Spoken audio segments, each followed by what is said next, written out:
Through these next couple videos, we're going to learn how to make models within Fusion 360 using the additive method, the subtractive method, and also a combination of both additive and subtractive.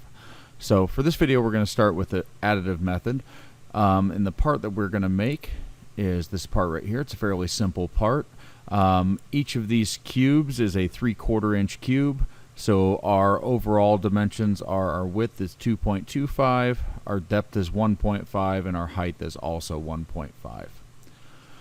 So I'm going to go ahead into Fusion. I'm going to minimize this for a second and go up to the top left hand corner under solid here, and it says create a sketch. So I'll go ahead and click on create a sketch. And then I just need to choose the plane that I'm working on.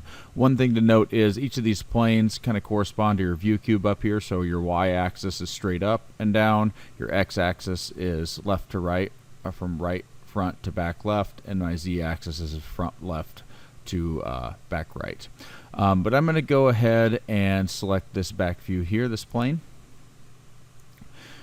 And I'm going to go ahead and create the back part of this model. Now for additive method, we're basically making one part of it and then adding on to complete the shape.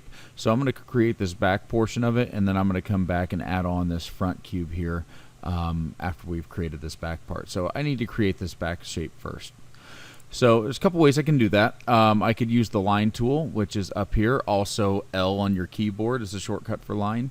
Or I could use the rectangle tool, or R on your keyboard. So I'm going to go ahead and grab the 2-point rectangle. If I pull up my shape here, I'm basically going to make this back rectangle here and then this cube right here. So let me minimize that. So I'm going to click here at my origin, drag my rectangle out, and my height is going to be 1.5 and my width is going to be 1.5. And hit enter.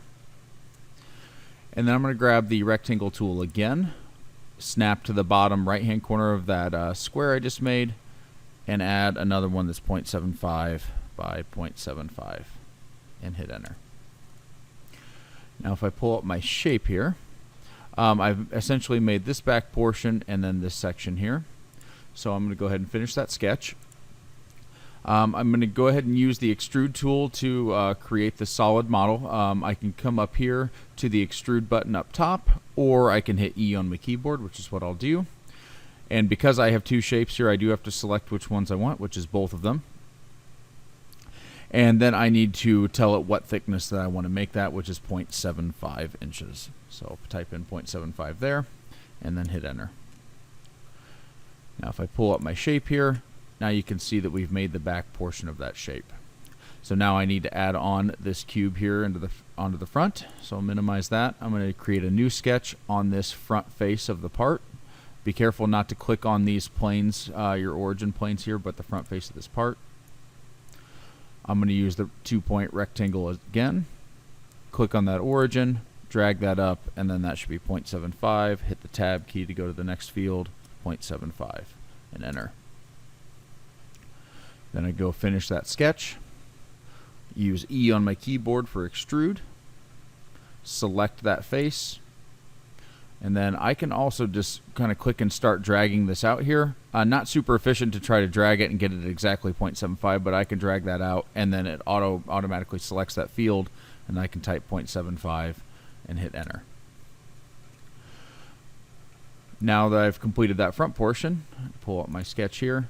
And now we've completed this part using the additive method. I can now go ahead and save this part. So I want to make sure that I go up here at top left hand corner is my data panel. You should have a PLTW project. So I'll go ahead and click on my PLTW project. Mine's currently empty, so I'm going to make a new folder called IED. Hit enter, save that folder. Double click on that folder. I'm going to create another new folder called 1.2.2, which is the activity we're in, and hit enter. Double click there, and then I'm going to hit the save button up top. I'm going to call this 1.2.2-additive